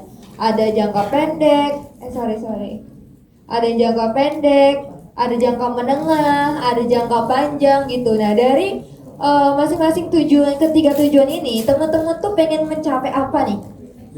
Pengen beli apa gitu? Beli gadget kah? Atau mau beribadah? Atau nikah? Punya mobil impian? Atau yang jangka panjang pengen beli rumah? Yang mana dari ketiga ini? Beli rumah? Pasti dong. Oke, nah untuk mencapai ini teman-teman udah kebayang belum harus ngapain? Strateginya dari teman-teman nih, saya pengen tahu. Ada yang udah punya strategi untuk misalkan yang hal-hal kecil aja ya beli gadget. Nah strateginya teman-teman di sini apa? Nabung. Selain nabung, strateginya teman-teman apa? Ini sharing aja ya teman-teman. Selain nabung, teman-teman biasanya apa untuk mencapai tujuan keuangan ini? Bekerja ya. Benar, emang harus bekerja. Sebelum berinvestasi kita ya harus bekerja dulu untuk mendapatkan uangnya gitu. Nah, untuk mencapai ketiga tujuan ini teman-teman, ya memang yang pertama kita itu harus bekerja, harus mendapatkan active income-nya. Active income-nya udah dapet teman-teman, lalu diapain? Diinvestasikan gitu ya, supaya uangnya itu berputar terus, berlipat ganda gitu. Kenapa? Karena jujur ya teman-teman, kalau kita udah punya uang terus kita tabung aja, itu kita untuk secara returnnya itu jujur nggak terasa dan sangat kecil banget gitu, apalagi di tabungan bank-bank konvensional kayak gitu ya. Tapi beda cerita ya teman-teman kalau menginvestasikan, karena returnnya itu jauh lebih besar dibandingkan bunga seperti bunga tabungan bank, bunga deposito gitu. Dan perlu diketahui juga yang namanya investasi teman-teman, ya returnnya atau imbal hasilnya itu gede, tapi yang perlu diperhatikan juga ada resiko juga, teman-teman harus siap nabungnya gitu. Tapi tenang aja, kalau instrumen investasi itu ada beberapa, ada yang resikonya rendah, menengah, lalu ada yang tinggi, nanti disesuaikan. Kalau teman-teman di sini profil resikonya adalah agresif, kalau agresif ya pokoknya harus cepet nih dapat untungnya, nggak peduli nih nanti bakal turun. Nah itu teman-teman biasanya memang kalangan Gen Z ya, seperti itu ya teman-teman ya. Dan pilihan instrumen investasinya itu ada saham. Oke, nah kalau teman-teman, aduh kak, aku takut nih kalau misalkan di saham kan fluktuatif banget tuh. Ada pilihan yang lainnya. Apa? Pilihan yang lainnya ada reksadana pasar uang, reksadana pendapatan tetap, atau obligasi. Seperti itu. Itu nanti tinggal disesuaikan sama teman-teman. Kan tujuan kita investasi kan memang untuk mencapai ini semua ya, tujuan ini. Mungkin teman-teman pengen lanjut pendidikan, pengen beli rumah gitu. Yang pertama memang harus punya active income-nya. Active income-nya kita udah dapet. Setelah itu kita investasikan gitu. Kalau masih belum berani di saham, is okay, nggak apa-apa, karena masih ada beberapa pilihan instrumen investasi yang lain gitu. Nanti kalau udah mulai berani, ya udah dicoba aja gitu. Nah lalu tapi ada masalahnya nih teman-teman di kehidupan kita ya, karena semuanya yang serba digital, serba online gitu ya. Biasanya teman-teman kalau lagi buka baca berita gitu muncul itu nggak muncul apa kayak tawaran pinjaman online gitu. Nah itu karena saking mudahnya akses mereka untuk apa ya namanya, mempromosikan pinjaman mereka. Jadi kalau teman-teman belum terliterasi nih ya, terliterasi terkait investasi atau keuangan, bisa-bisa teman-teman ini tergiur, nanti klik-klik, nah gitu. Dan bunganya itu cukup besar ya teman-teman ya. Nah, masalah kita kan ada pinjol sama investasi ilegal gitu. Nah, kalau investasi ilegal biasanya apa? Mereka menawarinya investasi imbal hasilnya tinggi gitu ya teman-teman. Iming-iming keuntungannya pasti. Lalu selain itu imbal hasilnya cepet gitu. Nah, dan instrumen investasinya nggak jelas teman-teman gitu, nggak terdaftar di OJK, dan nggak tahu ini uang kita nanti diinvestasikan kemana gitu ya. Kalau misalkan teman-teman pilih saham, pilih RDPU, pilih obligasi, nanti kan teman-teman bisa cek tuh di websnya Bursa Efek. Oh ternyata obligasi adalah bla bla bla. Kalau kita dapat untung dari sini, dari sini. Oh ada resikonya gitu kan. Jadi teman-teman lebih teredukasi gitu ya. Jadi teman-teman harus lebih pintar, cerdas, dan cermat ya dalam mengambil keputusan investasi, karena kita udah capek-capek ngumpulin uang, kok uang kita tiba-tiba hilang begitu aja gitu. Nah masalah pinjol juga teman-teman bisa lihat ya, karena aksesnya yang mudah gitu ya, BU ada yang BU. Nah karena aksesnya yang mudah, terus butuh uangnya cepet gitu ya. Lalu di sini keinginan konsumsinya tinggi. Aduh, ini udah ada iPhone yang terbaru sekarang berapa versi? 17, 18. Nah, terus uangnya terbatas gitu ya teman-teman. Ini mikir investasi masih nyangkut gitu ya mungkin. Terus ini apa ya jalan satu-satunya? Ada pinjaman online yang datang gitu, teman-teman tergiur. Nah itu jangan ya teman-teman ya. Kenapa? Karena bunganya sangat tinggi, jauh lebih tinggi dibandingkan bunga perbankan. Teman-teman belum bekerja, mungkin sebagian ada yang bekerja, tapi kan overall masih belum bekerja, dapat uangnya dari orang tua. Teman-teman udah eksekusi nih melakukan pinjaman online, nggak mampu bayar, nanti yang beresiko siapa? Orang tuanya juga kan, nanti yang diseret-seret juga gitu. Jangan dong ya, nanti nggak berbakti sama orang tua gitu. Nah kita udah punya niatan mau investasi, tiba-tiba ada nih masalah yang muncul. Nah kita kan sebagai Gen Z yang cerdas nih, dari pinjol dan investasi ilegal itu harus dijauhi, dihindari gitu ya. Seperti itu biar uang kita aman dan bisa tumbuh dan berkembang gitu. Lalu solusinya gimana gitu ya supaya kita bisa melipat gandakan uang kita gitu ya dengan cara investasi ya, maksudnya ya bukan cara yang negatif ya teman-teman, dengan cara investasi. Yang pertama kita harus ngatur cash flow kita harus ngatur uang kita, ngeposin gitu ya. Contohnya seperti apa gitu ya, ini contoh teman-teman cara kita ngatur cash flow kita ya dari pendapatan kita gitu. Tapi ini bukan rumus patokan yang harus benar-benar ikuti, tapi ini bisa jadikan referensinya teman-teman gitu ya. Dan kita perlu tahu juga karena masing-masing setiap individu itu pendapatannya beda, ada yang besar, ada yang kecil, ada yang cukup. Terus pengeluarannya juga, kebutuhannya juga beda gitu ya. Gitu. Jadi harus disesuaikan sama diri kita sendiri, jangan melihat orang lain. Kalau kita melihat seperti konglo-konglo yang lain kan ya mungkin ya gitu, sesuaikan sama income kita gitu biar hati kita tetap tenang juga. Nah contohnya seperti ini ya, misalkan kita dapat income berapa JT gitu ya, nanti kita alokasikan berapa persentasenya. Misalkan kebutuhan pokoknya 50% dari gaji atau pendapatan kita, lalu sisanya yang ambisius untuk nabung investasi bisa lebih banyak. Misalkan tabungan investasinya 30%. Misalkan, kita kan udah capek kerja nih, butuh hiburan. Itu bisa ya dialokasikan ya teman-teman 10% misalkan. Lalu jangan lupa untuk bersedekah gitu. Misalkan dialokasikan 10% gitu. Tapi dari teman-teman kan beda-beda ya. Mungkin ada yang tabungan investasinya banyakin lagi deh 50% gitu ya. Karena mungkin di sini belum ada tanggungan juga ya gitu, masih tinggal sama orang tua gitu ya. Nah gitu, nah nanti disesuaikan aja sama teman-teman gitu. Kalau ini hanya referensi gitu.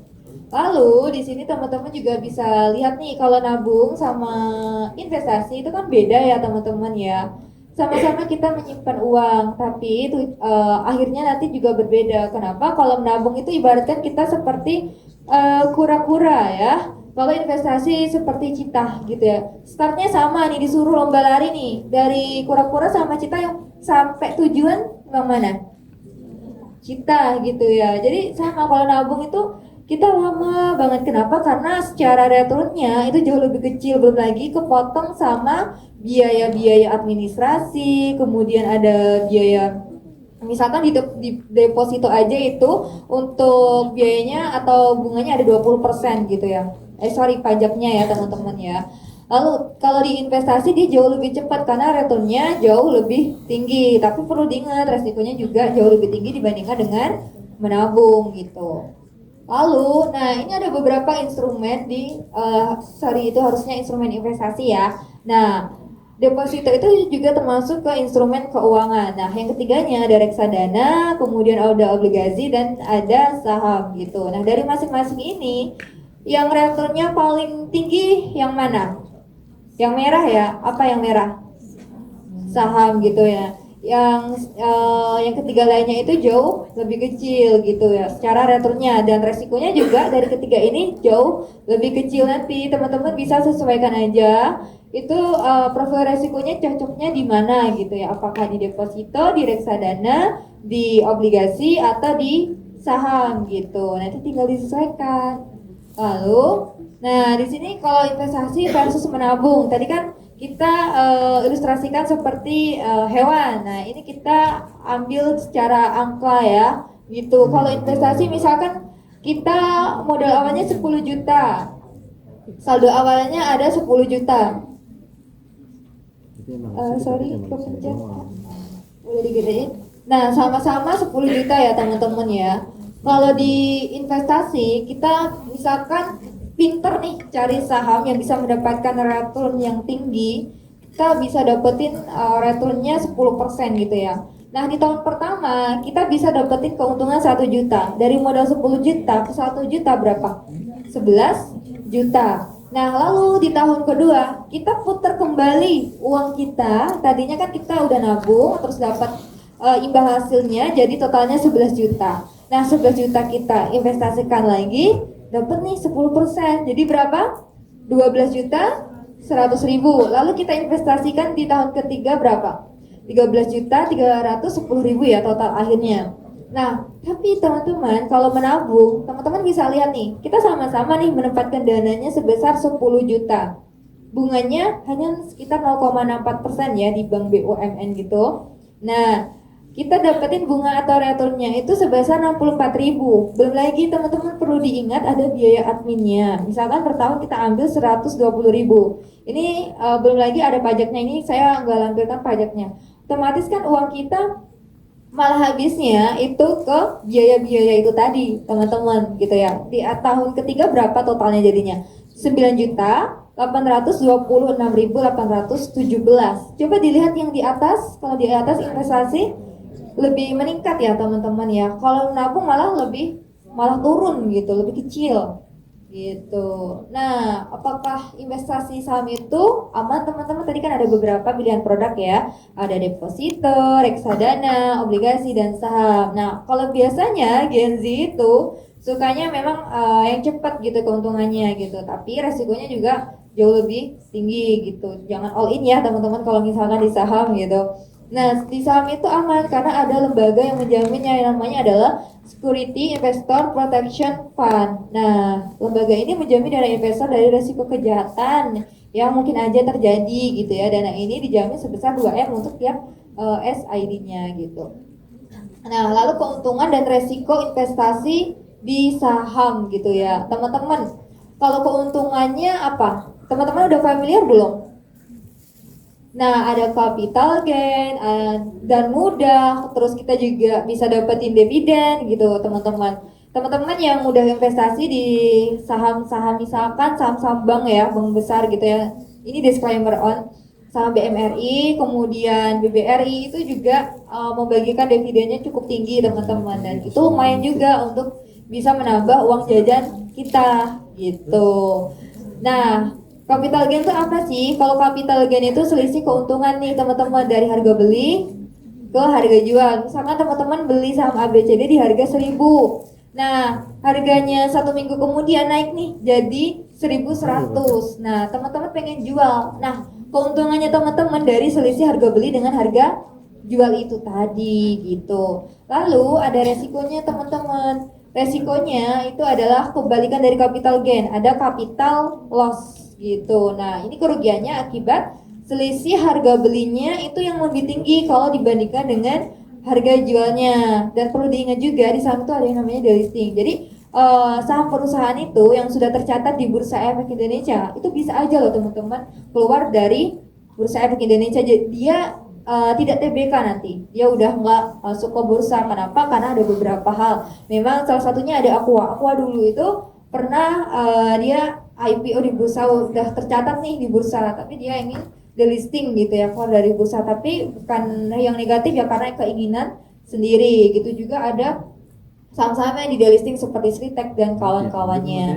gitu. Nah, terus yang berharap membagikan dividen ternyata di PHP-in, nah itu juga termasuk resiko gitu.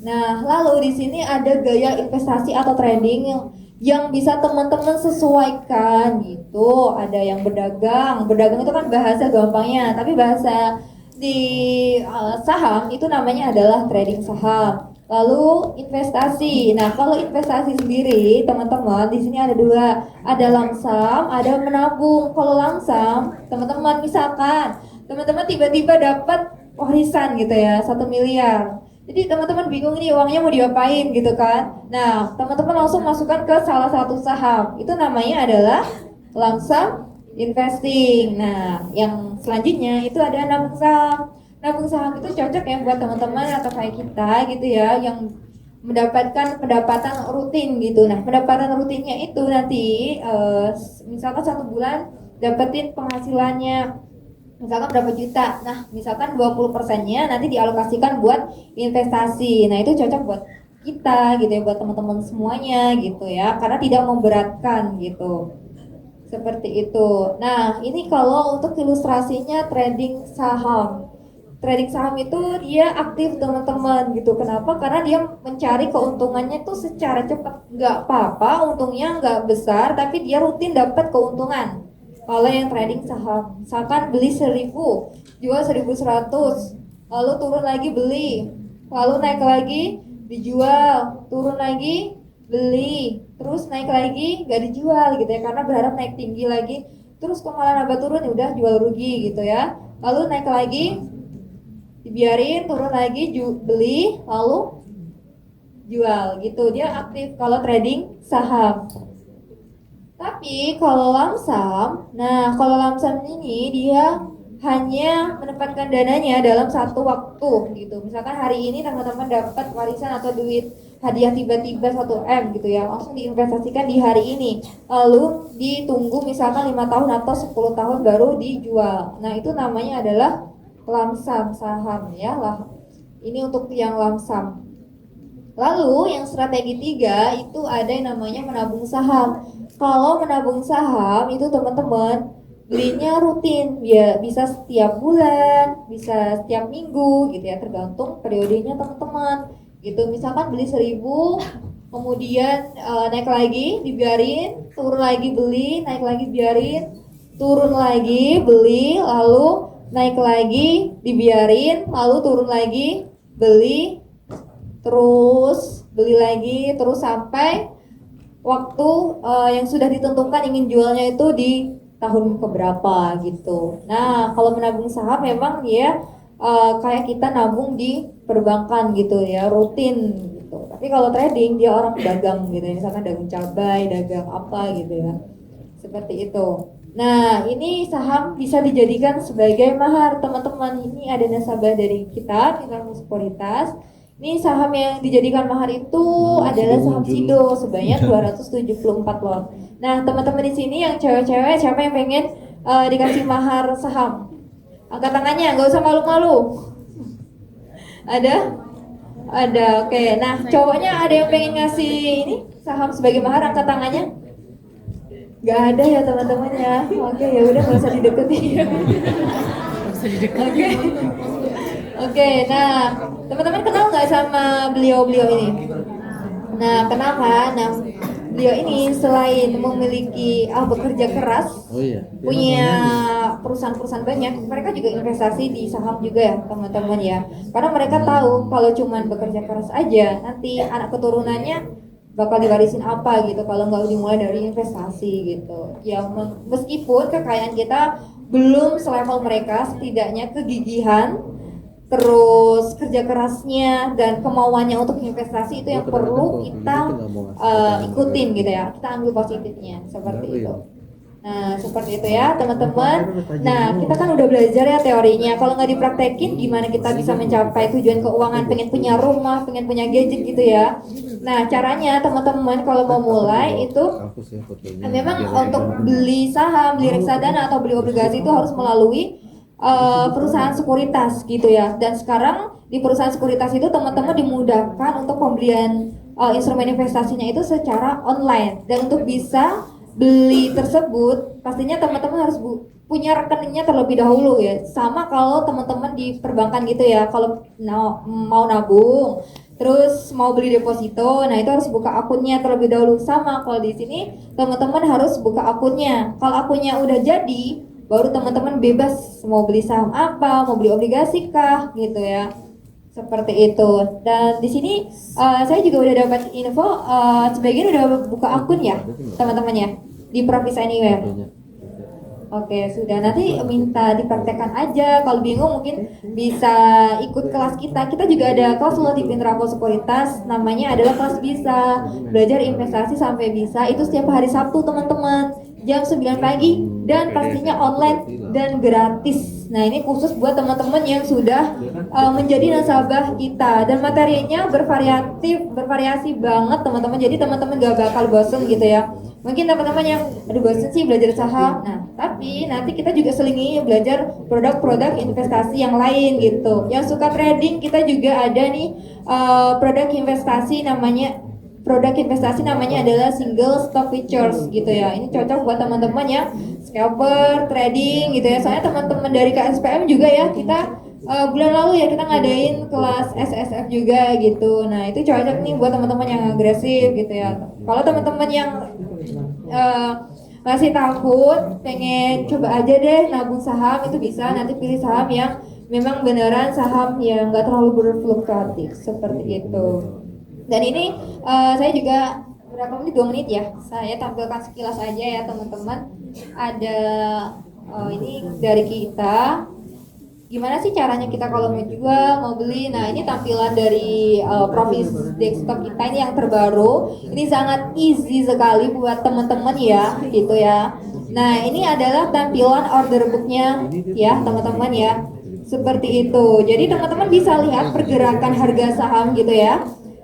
Kalau di handphone mungkin kelihatannya kecil ya teman-teman. Kalau di sini teman-teman bisa masukin nih ya order di bagian sini order booknya gitu. Ini ada 10 saham. Jadi teman-teman bisa mantau 10 saham per sesi ini gitu ya. Ini untuk sahamnya memang kondisinya dari IHSG aja masih merah ya. Kita cek di bagian marketnya. Oke, dan ini untuk marketnya sekarang ini posisinya antara ya masih koreksi ya teman-teman ya, seperti itu. Dan untuk sektor-sektornya juga masih ini ya teman-teman ya, pada merah nih. Ada sektor basic material, cyclical, energy dan finance gitu. Coba deh kita cek gimana sih transaksinya kalau kita mau beli saham di Profis Anywhere gitu ya. Ini yang new desktop seperti itu. Nah teman-teman di sini kita bisa lihat untuk pergerakan beberapa harga gitu. Sebentar. Nah, di sini saya tertarik untuk membeli saham bull gitu ya, untuk swing trading untuk jangka menengah. Gimana sih caranya untuk bisa beli saham ini gitu ya? Ini kan karena saya udah punya akunnya. Ya, saya tinggal beli aja gitu ya. Ini pakai akun syariah yang saya, tapi teman-teman bebas gitu ya. Tapi kalau GI-nya reguler ya, jadi bisa buka akun yang reguler. Oke. Sebentar ya, saya coba ini dulu ya untuk pembeliannya. Oke, ini jangan lupa masukkan PIN-nya. Kalau misalkan masih lama mungkin nggak jadi di ini ya, nggak jadi saya praktekkan karena waktunya udah habis ya. Ini koneksinya. waktunya. Apakah masih ada tambahan waktu, Mbak? Ini sepertinya koneksinya masih lama gitu. Nah, untuk pembelian atau penjualannya nanti teman-teman bisa klik bagian buy and sell-nya seperti itu ya. Karena waktunya sudah habis, mungkin ini yang bisa saya sampaikan. Mungkin kalau SPM level 2 kita langsung bisa buka kelas ini ya, trading atau investasi bareng. Mungkin itu saja yang bisa saya sampaikan. Kurang dan lebihnya saya mohon maaf. Wassalamualaikum warahmatullahi wabarakatuh. Terima kasih Bapak Ibu dan teman-teman semuanya. Saya kembalikan ke Mbak MC. Oke, makasih ya. Oke, makasih pertanyaannya dari Mas siapa? Oh, Mas Aziz ya panggilannya mungkin ya. Nah, apa sih yang menyebabkan saham itu berfluktuatif gitu ya, Mas ya? Sebenarnya banyak yang faktor yang menyebabkan saham itu kenapa bisa berfluktuatif gitu. Yang pertama ya, kita lihat secara faktor makroekonominya, faktor luarnya, dan yang kedua kita lihat faktor internalnya gitu ya, faktor yang ada di dalamnya. Kalau faktor yang ada di luarnya itu bisa dipengaruhi dari makroekonominya. Misalkan ada perubahan suku bunga The Fed gitu ya. Perubahan suku bunga The Fed itu secara tidak langsung ya teman-teman ya, itu bakal mempengaruhi IHSG dan setelah itu bakal juga mempengaruhi nilai tukar rupiah kita, terus mempengaruhi juga harga saham yang ada di Bursa Efek Indonesia. Sebelum ada keputusan yang namanya suku bunga The Fed itu biasanya dari kebijakan ini ya, kebijakan pengambil keputusan yang menaikkan atau menurunkan suku bunga itu pastinya mereka melihat dulu nih dari sisi inflasinya, apakah inflasi yang ada misalkan di Amerika Serikat itu inflasinya sedang naik atau turun. Kalau inflasinya sedang naik memang itu untuk suku bunga itu belum bisa kita harapkan bisa turun, itu belum bisa. Tapi kalau inflasinya dia turun itu masih ada kesempatan untuk bisa diturunkan suku bunganya gitu ya, dari inflasi, suku bunga, lalu dari perang kemarin kan ada ya, perang antara Amerika dan ini ya Israel, kemudian Amerika dan Palestina juga, Israel Palestina, pokoknya perang yang ada di luar itu juga, dan itu juga mempengaruhi harga saham kita. Mas Aziz udah investasi dan trading di saham? Oke, belum. Nah, ini saya ceritakan aja ya kejadian kemarin juga. Itu kan ada penutupan Selat Hormuz tuh, Mas. Nah, itu kan faktanya dari mana? Dari luar. Nah, itu sangat mempengaruhi IHSG kita. Sebenarnya bukan IHSG aja sih yang terpengaruh, indeks-indeks yang ada di luar, di Korea, kemudian di Amerika Serikat, di negara-negara maju ataupun negara-negara berkembang, itu juga ikut terpengaruh. Kenapa? Karena kapal-kapal yang ada di sana itu nggak bisa lewat. Nah, kapal-kapalnya itu mungkin ada yang bawa minyak gitu, yang bawa minyak mentah gitu. Dan perusahaan-perusahaannya itu juga yang sudah listing di Bursa Efek Indonesia. Dan biasanya itu karena itu kan hal yang negatif ya Mas ya, itu akan berdampak ke harga sahamnya gitu. Nah, itu kan tadi ada penutupan Selat Hormuz. Kemudian ada kebijakan-kebijakan yang lainnya, itu faktor makroekonominya ya faktor dari luarnya. Kalau faktor dari dalamnya nih, dari Indonesia sebenarnya banyak juga nih faktor geopolitik ya, misalkan kebijakan dari pemerintah kita, misalkan MBG, Kopdes dan lain sebagainya, itu kan dinilai dari masyarakat kita kurang baik gitu ya. Nah, itu dari kebijakan-kebijakan itu juga biasanya akan mempengaruhi misalkan investor asing itu ragu-ragu untuk masuk atau investasi ke saham kita ya, ke saham Indonesia maksudnya gitu. Nah, itu kan otomatis akan membuat outflow asingnya itu lebih gede gitu, dan biasanya saham-sahamnya juga ikut terkoreksi gitu ya untuk faktor geopolitik dan faktor pemerintahannya. Lalu kalau dari lebih mengerucutnya lagi dari perusahaannya, itu biasanya secara umumnya karena labanya, penjualannya menurun, kemudian pergantian manajemen itu juga sangat mempengaruhi Mas. Seperti itu yang bisa saya jawab. Apakah sudah terjawab Mas? Oke, terima kasih Mas Aziz. Oke, terima kasih banyak atas pertanyaan. Teman-teman, ya, backdoor listing, gambaran aja ya teman-teman ya. Backdoor listing. Teman-teman agak sedikit kondusif ya teman-teman. backdoor listing itu adalah salah satu aksi korporasi. Enggak juga sih, sebenarnya gini, itu adalah strategi ya teman-teman ya. Strategi yang dilakukan oleh perusahaan yang belum tercatat, di mana dia itu mengakuisisi ataupun mengmerger ya dengan perusahaan sudah tercatat teman-teman semua. Tujuannya apa teman-teman semua? Tujuannya adalah biar mereka bisa IPO tanpa jalur IPO secara resmi. Kenapa emangnya mas? Karena jalur IPO secara resmi itu panjang teman-teman semua. Dilihat kelayakannya perusahaannya, efektivitas dari OJK, terus benar-benar harus menerbitin prospektus, benar-benar dia tuh dilihat dari ulangnya seperti apa, teman-teman perusahaan itu seperti apa. Jadi benar-benar prosesnya panjang, dan belum lagi kan kalau kita tahu kan kalau saat IPO ada yang namanya book building panjang, nanti penilaian perusahaan, terus juga ada yang namanya pokoknya banyak hal ya teman-teman ya, terus ada fee-nya juga. Nah, dia mengakuisisi perusahaan itu untuk menghindari hal-hal tersebut juga teman-teman. Mungkin salah satu adalah shortcut ya teman-teman. Dan biasanya perusahaan yang diakuisisi itu adalah perusahaan yang lebih lemah teman-teman semua, ataupun perusahaan yang mungkin dia udah IPO tapi dia nggak begitu bagus, kayak mungkin di sini contohnya tadi ya, sahamnya mungkin nggak liquid, market cap-nya kecil dan sebagainya, diakuisisi teman-teman semua. Nah, kalau ditanya, Mas, contoh perusahaan yang akuisisi itu apa aja? Maaf, contoh perusahaan yang backdoor listing itu apa aja? Banyak teman-teman semua. Yang paling mungkin teman-teman kenal adalah, teman-teman tahu ini nggak? Pani. Tahu Pani? Pani tahu? Pantai Indah Kapuk. Kalau teman-teman bilang, Mas bukannya Pani itu kode sahamnya Pantai Indah Kapuk? Bukan, sebelumnya saya lupa perusahaan apa, pokoknya perusahaan-perusahaan kaleng dan perikanan gitu teman-teman, yang akhirnya diakuisisi oleh Pani. Dan kebetulan aja teman-teman namanya mirip, benar ya teman-teman ya. Biasanya kan nama itu menggambarkan kode sahamnya ya. Pani dikirakan Pantai Indah Kapuk ya teman-teman. Ternyata bukan, dia itu adalah nama singkatan dari perusahaan yang sebelumnya IPO. Yang kedua contoh yang backdoor listing adalah penerbangan di Indonesia. Salah satu perusahaannya apa? Yang punya Malaysia, maskapainya apa?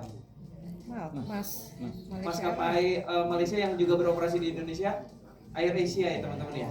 Nah, Air Asia dia itu backdoor listing, kode sahamnya kalau salah CMPP atau CMMP ya, saya lupa ya, nanti bisa dicek ya. Dia itu membeli suatu perusahaan, ternyata perusahaan itu bukan suatu perusahaan penerbangan sebelumnya, yaitu adalah perusahaan batu bara teman-teman semua. Karena dia mungkin udah batu baranya lesu, tambangnya apa dan sebagainya, akhirnya diakuisisi oleh Air Asia. Dan yang disampaikan adalah teman-teman semua, backdoor listing layak atau enggak itu balik lagi kepada perusahaannya.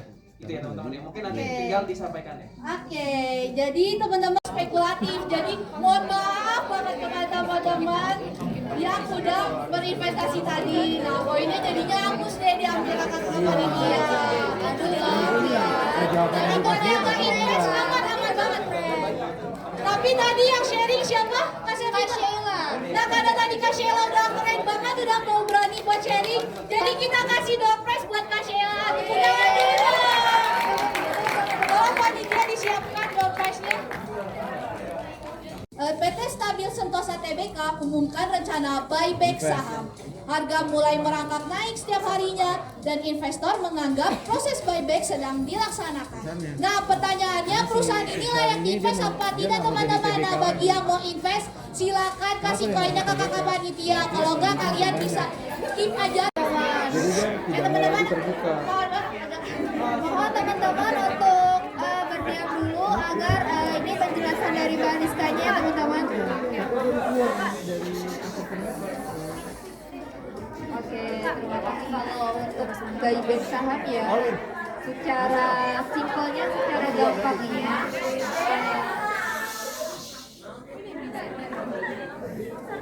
oke, kalau untuk buyback saham ya secara simpel atau secara gampangnya, perusahaan kan awalnya ini ya teman-teman menerbitkan saham gitu. Nah, perusahaan yang menerbitkan saham itu yang beli adalah investor atau masyarakat ini. Jadi kan perusahaan sahamnya kan ada di investor sama masyarakat. Kemudian ada yang namanya buyback, berarti perusahaan ini membeli kembali saham yang sudah beredar di masyarakat itu gitu. Jadi untuk jumlah saham yang sekarang lagi beredar karena sudah dibeli oleh si perusahaannya, otomatis kan jadi lebih sedikit gitu. Jadi ini bisa mempengaruhi harga sahamnya.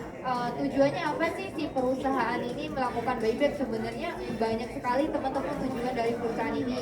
Kalau kita sering baca berita itu kan biasanya ada tuh muncul di berita perusahaan ini akan melakukan buyback gitu. Tapi sebelum perusahaan ini melakukan buyback, pastinya ada RPS dulu, kemudian diinformasikan kepada investornya itu, gitu. Jadi dia tidak tiba-tiba melakukan buyback gitu, pasti ada apa yang namanya ya kayak RUPS-nya gitu. Nah setelah setuju, setelah oke, nanti baru deh prosesnya ya secara tekniknya itu perusahaan melakukan buyback gitu. Biasanya secara rata-rata kita menilainya perusahaan itu melakukan buyback memang yang pertama dirasa harga sahamnya itu udah murah gitu. Jadi perusahaan kan bisa cuannya itu lebih banyak dengan membeli saham yang sudah murah itu tadi. Seperti itu kalau buyback ya, membeli saham kembali gitu. Seperti itu gampang ya. Oke, terima kasih banyak Mbak Rizka. Nah gimana nih teman-teman? Selamat yang udah investasi koin kalian nambah ya, berlipat ganda. Nah tadi teman-teman yang naruhnya koinnya 1 jadi 2, dan tadi teman-teman yang naruhnya 2 jadi 4 koin. Oke, jadi alasannya ini karena seperti yang sudah dijelaskan Mbak Rizka, nah aksi ini ya, baik-baik ya untuk 2 kasus terakhir ini. Oke, pertanyaan ketiga. Ada perusahaan farmasi mengalami kenaikan 100% pada tahun ini dalam kurun waktu 8 bulan. Kenaikan saham tersebut belum diketahui karena apa oleh sebagian investor, namun sebelum terjadi kenaikan harga, perusahaan melakukan corporate action berupa RUPS. Nah pertanyaannya ini, perusahaan ini layak atau tidak nih teman-teman untuk diinvestasikan? Nah bagi teman-teman yang memilih untuk layak, silakan kasih koinnya ke kakak panitia, dan kalau tidak layak ya menurut teman-teman tidak layak, teman-teman bisa vote gitu. Nah, teman-teman semua, kalau kita ngomongin RUPS, benar RUPS itu merupakan aksi korporasi. Dan selain aksi korporasi, RUPS merupakan kewajiban. Karena apa? Setiap tahunnya perusahaan itu ada peraturan pencatatan bahwa perusahaan itu wajib melakukan RUPS minimal 1 tahun sekali. Tujuannya apa? Untuk tadi memberikan informasi kepada para pemegang saham dan juga untuk memberikan informasi mengenai kondisi perusahaan. Jadi ada satu waktu di mana perusahaan itu bisa memberikan yang namanya informasi atau public expose kepada investor ataupun masyarakat umum ya teman-teman ya. Nah, sebetulnya teman-teman di kondisi seperti sekarang ini sebelum terjadi kenaikan, perusahaan melakukan corporate action. Nggak harus dia sebelumnya itu melaksanakan corporate action, aksi korporasi ini ya ataupun RUPS ini. Sebetulnya mereka bisa memberikan informasi ke publik itu melalui yang namanya public expose. Jadi kalau public expose kan itu dia nggak ada kewajiban sama sekali ya. Kalau aksi korporasi itu ada. Dimana kalau aksi korporasi nanti teman-teman saat mungkin sini ada yang udah ikut RUPS teman-teman. Saat RUPS biasanya teman-teman selain perusahaan itu ngasih yang namanya informasi mengenai kondisi perusahaan, akan ada yang namanya voting. Voting itu apa? Untuk menginformasikan misalkan perusahaan akan melaksanakan aksi korporasi lainnya. Misalkan tadi contohnya adalah buyback yang tadi disampaikan oleh Mbak Rizka. Mereka ada voting dari para pemegang sahamnya setuju atau enggak. Kalau udah sesuai quorum akan dilaksanakan. Mas, kalau ternyata nggak sesuai quorum gimana? Ternyata mayoritas nggak pengen ada buyback tersebut, ya nggak dilakukan. Itu ya teman-teman ya. Biasanya RUPS untuk itu. Tapi sebetulnya sekedar informasi aja untuk memberikan informasi terkait dengan apa yang perusahaan lakukan ke depannya, itu biasanya perusahaan melakukan yang namanya public expose, lebih situ aja sih. Ya tapi kalau RUPS tadi itu ya, itu merupakan aksi korporasi yang perusahaan lakukan untuk terkait dengan mengajak para pemegang saham untuk ikut ke rapat umum pemegang sahamnya. Itu ya teman-teman ya, semoga menjawab ya. Oke. Positif banyak yang tadi bilang Tapi banyak yang kejebak kok Mas. Oh, banyak yang kejebak ya? Iya. Kayak pada malu-malu kayak di tempat itu. Malu-malu nih. Jadi tidak apa-apa ya teman-teman. Oke, aku bisa jelasin juga di sini kenapa jawabannya layak. Nah, karena kenaikan harga masif menandakan adanya minat pasar yang besar, dan RUPS di awal biasanya jadi indikasi ada kebijakan strategis baru yang positif. Nah, selamat teman-teman yang udah invest. Jadi koin kalian juga berlipat ganda. Dan ini juga keren banget yang koinnya paling banyak, berarti dia nyimak banget sama soalnya tadi Kak. Betul Kak. Oke, bisa aku langsung bacain aja pertanyaan terakhir. Tolong simak dengan baik-baik ya teman-teman, karena pertanyaan terakhir ini menentukan modal kalian. Oke, jadi aku bacain aja ya Kak Syafika. Boleh Kak? Perusahaan semikonduktor lokal ini baru saja melakukan right issue besar-besaran. Tahun lalu mereka rugi karena biaya riset tinggi, tapi sekarang sudah dapat kontrak pasokan chip dari produsen otomotif Jepang. Dana right issue ini akan digunakan untuk memperluas pabrik baru dan melunasi sebagian pinjaman berbunga tinggi. Nah, pertanyaannya ini layak invest apa tidak nih teman-teman? Kalau right issue sendiri itu gampangnya mirip sama kayak IPO gitu ya. Nah, tapi bedanya kalau di sini kan right issue itu dilakukan oleh perusahaan yang sudah listed di Bursa Efek Indonesia gitu. Jadi si perusahaan ini melakukan right issue, dan right issue itu adalah perusahaan menerbitkan saham baru gitu. Nah, penerbitan saham baru ini nanti ditujukan kepada investor lama terlebih dahulu gitu. Jadi investor baru ini maksudnya investor yang belum memiliki saham perusahaan tersebut, jadi belum ada kesempatan. Yang diberikan kesempatan adalah investor lama. Kenapa si perusahaan ini melakukan right issue? Itu ada beberapa faktor, ada beberapa tujuan mereka melakukan right issue. Yang pertama, tujuannya adalah untuk ekspansi usaha misalkan, kemudian untuk pengembangan usaha yang lainnya. Ada juga yang mungkin dinilai negatif oleh investor untuk melunasi utangnya gitu. Nah, lalu di sini nanti si kita ya, misalkan kita memegang saham perusahaan tersebut, jadi kita diberikan hak ini, kita mau nggak beli right issue atau saham dari perusahaan tersebut gitu. Nah, kalau misalkan mau kita membeli saham itu, nanti kita secara persentase kepemilikan saham kita itu nggak terdilusi. Tapi kalau misalkan nanti kita nggak menebus saham baru ini dari perusahaan yang melakukan right issue, itu secara persentase kepemilikan kita itu akan terdilusi. Tapi untuk kepemilikan saham kita itu tetap sama. Misalkan kita punya 1000 lot.